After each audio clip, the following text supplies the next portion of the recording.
parang mababaw lang naman yung problema. Yun ang sabi.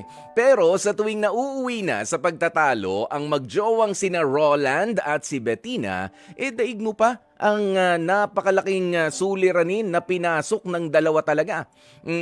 Ang problema po kasi ganito. Ito raw si Ronald ay hindi raw magawa na mag-update man lang sa kanyang kasintahan na si Bettina. Okay? Idagdag pa dyan, at feeling ko mukhang ito yung ano dyan eh. Ito yung mas matindi. Idagdag pa dyan ang pagkakaroon ng isa pang social media account ni Roland. Bakit? Yan ang tanong ng marami. Ang himutok po ni Bettina, kung bakit may isa pa raw na Facebook account ang kanyang jowa kung meron naman na siyang existing.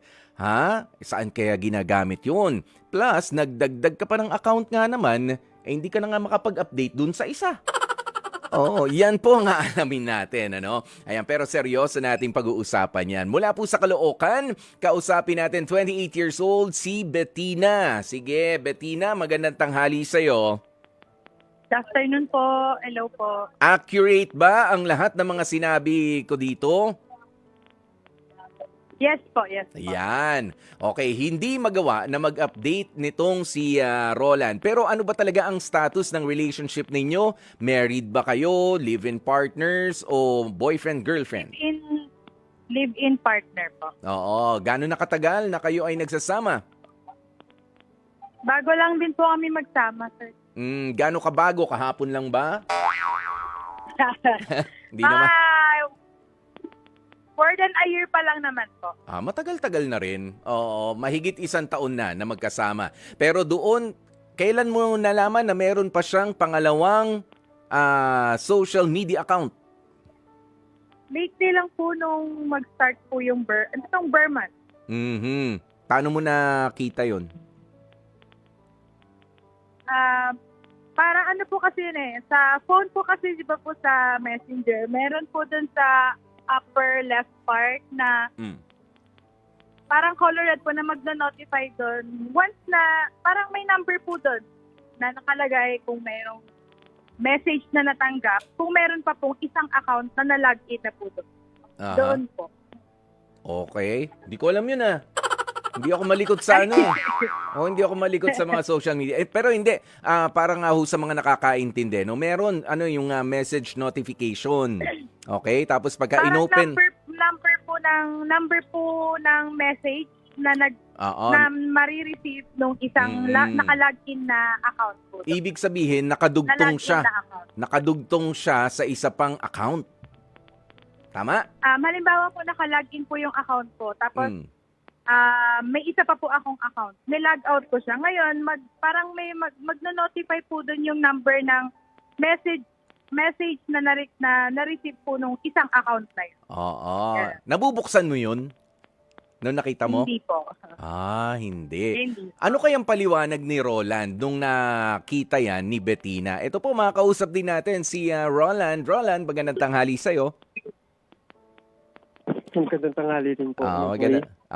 Roland. Totoo ba yung sinasabi ni Bettina na meron ka raw iba pang social media account? Totoo naman. Wala naman akong kasi pang trabaho ko lang naman yun. Yan yung ine-expect kong ang sagot, na pantrabaho. Bakit? Ano ba ang trabaho mo? Yan ba ay online based? Online. Kasi Pang naman kasi. Siyempre, post lang naman ako niyan. Yun lang naman talaga yun. Pinakita mo na ba kay Bettina? Yung mga, sabi niya kasi may mga nakita siyang message notifications. Ayan, tapos yung nilalaman nga nun, kung trabaho lang, di nakita naman na niya, mas malinaw na. Pinasilip mo ba kahit papaano? Silip ko lang, pero di ko naman yung talagang kasi magkiselos-selos lang naman kasi siya Pero bakit mo naman iisipin magseselos kung talagang trabaho lang naman yan, Roland? Trabaho lang naman alam ko namang hindi ko naman kailangan paliwanag sa kanya. Alam naman niya kung ano yung mga sa social media. Okay, kasi alam mo, no, this is not the first time dahil meron akong kaibigan na sabi niya, hindi, sa trabaho ko lang rin ginagamit yan. Nga lang, yung trabaho nung kaibigan ko, nasabi ko, talagang kaduda-duda naman, panadero. Oo, baker. 'Di ba? Nagbe-bake siya. Sabi ko, paano mo kinailangan na mag-online ka sa sa pagiging baker mo, 'di ba? I have nothing against you, pero sabi niya, hindi, ano lang naman 'yan para yung mga ewan ko ba. O basta gumagawa lang ng paraan, okay? Basta yung mga ganyan. Kaya nga, etong si Bettina ay nagdududa sa'yo. Plus, eto pa, Roland, may sinasabi siya na hindi ka nga raw mabilis mag-update o hindi ka ma-update sa kanya. Ha? Ano ba yung sinasabi na yan? Hindi naman ako masyado rin na nag-ano ng cellphone, hindi rin naman ako masyado nag-ano ng siyempre, nagtatrabaho ako, dito lang ako nag-cellphone, tapos binubuksan ko lang yung social media ko, yung pangalawa kong account, ganun. Okay. Sige, pakinggan naman natin ulit si Bettina. Bettina, narinig mo yung paliwanag ni Roland. Medyo sa karaw pala. Ha? Kapag ipinasilip pa sa'yo yung social media niya, nagamit niya sa trabaho, baka naman lahat itinatanong mo, mali rin naman yun. Nag-message halimbawa, ang pangalan mo, di ba, si Bettina. Okay, nag-message si Mary. Ayan, sino tong Mary na to? Katrabaho niya nga yan. Nag-message si Juday. Katrabaho niya, baka mahirap para sa'yo kung ipasilip nga naman. Siguro ang pinaka-point na lang din po is yung hindi ako in-inform na meron po siyang isa pang account. Yan. Pero alam nyo, no? Pero kung halimbawa naman kung makikita ko po yun na work-related, okay lang naman po siguro. Yan. Siguro baka magre-react lang din po ako kung nakikita ko naman na pong hindi na siya work-related. Exactly the point. Kaya naman sa pagkakataong ito, maganda na kayong dalawa ang mag-usap dahil parehas naman kayo sa tansya ko, parang kalmado naman kayong nag-uusap. Sige, Bettina, sabihin mo yan kay Roland, pwede ko ba makita, masilip yung account na yan, na extra social media account mo? Go ahead, mag-usap kayong dalawa. Bettina and Roland. Hello? Hello. Wala naman akong problema kung meron siyang ibang account. Kung baga sabi mo naman is work-related. Siguro yun lang yung mag-i-inform. Kasi siyempre, di ba, hindi mo din naman ako masisisi kung magselos or pag-isipan. Kasi siyempre, iisipin ko kung bakit kailangan pa ng ibang account, para saan. Kung wala naman akong idea kung para saan na. Yun lang naman. Okay. Sige. Roland? Yes. Yun na lang yung sagot mo? Okay. Hindi. Update ko na lang lagi na. I-ano ko na lang para hindi na siya magsalita ng kung ano-ano. Mag-update na ako lagi. Hindi kasi ganito, Roland. Hindi naman sa nakikialam ako kung paano mo didiskarte yan sa trabaho mo. Di ba meron naman tayong mga GC? Di ba kung work-related yan, pwede magbuo ng GC sa Messenger, pwede magbuo ng GC sa Viber at sa iba pa na mga apps. Di ba? Pwede naman yata yun. Ba't kailangan daw magbuo pa ng ng iba pang social media account? Pang-ano ko lang din man yun, pang ano ko rin sa mga katrabaho ko. Ano? Pang ano? Post lang, yung mga ganun. So iba nga, friend mo ba si Bettina doon sa iba mong social media account? Hindi. Bakit?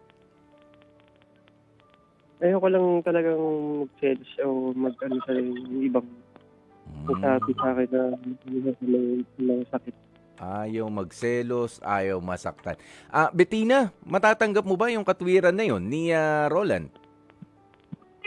Kung ipapakita lang din po niya siguro yung meron pa ring assurance na parang okay lang na hindi ako connected po dun sa account. Okay lang po na hindi ko makita yung hindi niya ako i-update kung sino po yung nag-chat. Pero siguro, siyempre, parang baka once po na maisip ko na tignan or silipin lang yung account, wag lang din po sanang wag lang din po sanang yung may alinlangan siyang ibigay sa akin yung paipatingin ba yung account, gano'n. Yan. Alam mo, Roland, hindi naman sa, well, lalaki ka, lalaki rin ako, pero naiintindihan ko ang punto ni Bettina. Hindi naman yata si Bettina yung, kumbaga, napaka mabusisi. Napakakulit sa lahat ng mga nagme-message. Feeling ko may problema tayo, Roland, doon sa punto na, ay hindi, magseselos lang yan eh. Ay hindi, mag-aano lang yan, hingi lang ng paliwanag eh. 'Di ba? Ano ba talaga ang meron? Kaya sa akin, parang nagkakaroon tuloy ng mali siya. Bakit hindi niya alam nung nagbukas ka ng panibagong social media account mo? At bakit kailangan yung mga office mates mo lang yung mga nandun? 'Di ba? Ano ang pinoproject mo doon sa grupong mga nandun na kasi pwedeng ang iniisip nitong si Bettina at nung iba pa na nakakaranas ng ganitong experience katulad sa inyo ay pinoproject mo yung sarili mo as single pero meron ka ng live-in partner na si Bettina. 'Di ba? Yun naman yung nakikita ko na punto rito ni Bettina. Ha? Hindi kaya? Alam naman yung katrabaho ko, may may may kalibin ako. Alam naman ng mga katrabaho ko yan. Ano yun? Si Bettina ba yung nagsalita?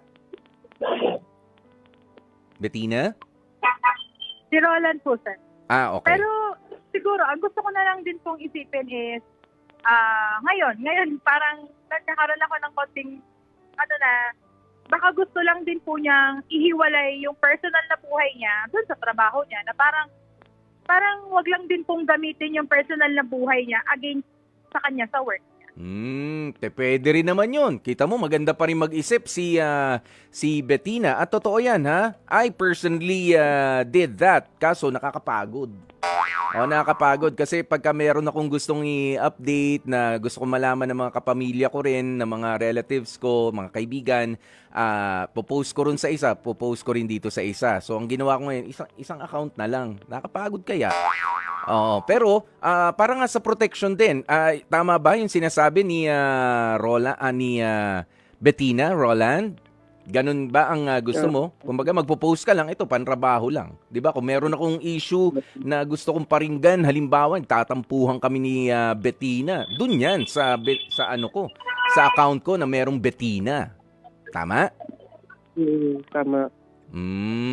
Okay, tamo, napaka-maunawain naman pala ni Bettina, pero alam mo, feeling ko kung saan kayo kinukulang doon sa pagpapaliwanag at hindi ko naman sinasabi na lahat ay dapat ipagpaalam, pero kasi yung mga bagay na ganyan, dyan nag-uumpisa yan, Roland, na may mga pangyayari, gumagawa ka ng mga account, syempre makikita yan ng jowa mo, pero bago mo sana binuo, ay ipinaliwanag mo muna, gagawa ako ng para, alam mo na, para trabaho lang talaga, ganoon. Hello po. Sige, go Bettina.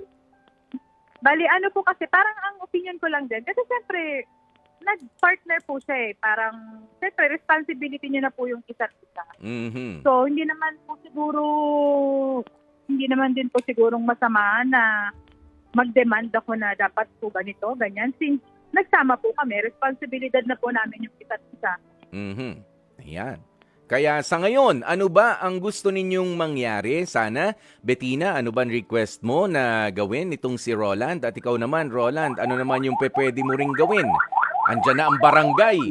Mukhang pinabarangay ka na ni Bettina. Ayan. Andyan na yan. Sorry po. Mag-update naman lang ako sa kanya na lagi para bigay ko sa kanya yung cellphone. Mag-update na lang ako. Para wala na siya sa sinasabi.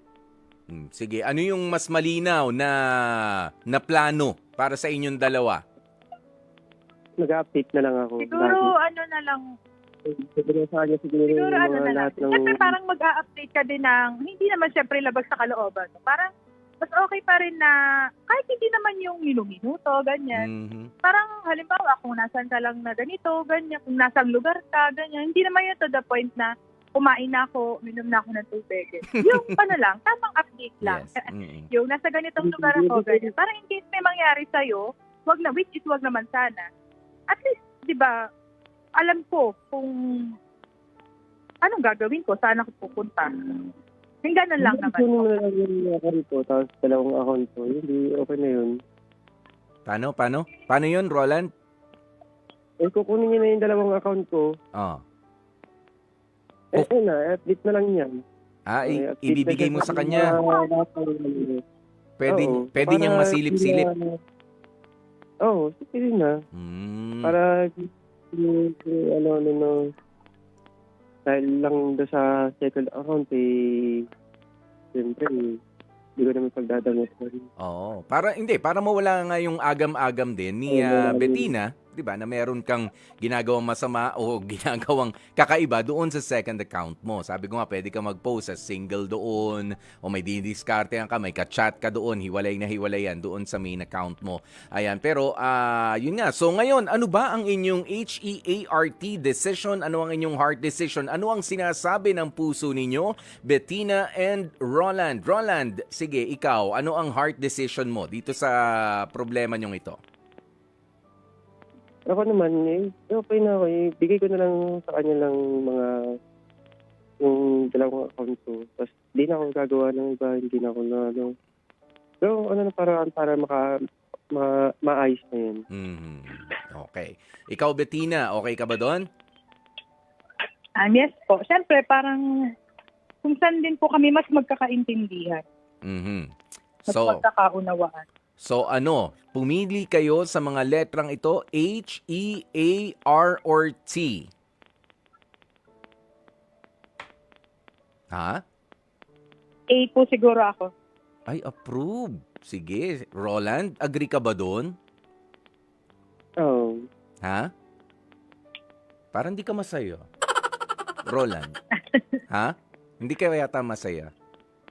Gusto mo ba reject ni Bettina? Gusto mo i-reject niya yung sinasabi mo. Pero hindi, Para sa pagsasama nga ninyong dalawa talaga, Bettina and Roland, sana totoo yung gagawin mo na wala Talagang yan kasi mag-uumpisa yan sa tampuhan, mag-uumpisa na susunod na yung awayan na hanggang sa maghahamunan na yan ng hiwalayan. Sayang naman ang inyong pinagsamahan ng dahil lamang sa hindi na ipaliwanag na ginawa mo para sa trabaho mo, ayan, sa social media account mo, 'di ba? Para napaka-petty. Pero doon nag-uumpisa ang lahat na yan. Kaya habang maliit pa yung apoy, 'di ba? Ay patayin na, 'di ba? Kailangan maging malinaw na ang lahat bago magdilim pa ang paningin ng kapartner mo at sabihin na, ay nako, ayoko na sa'yo. I don't trust you anymore. Yan, malinaw na sa yan, Roland? At sa iyo rin, Bettina, dahil approve ka naman. Maraming Yes. salamat sa inyong dalawa,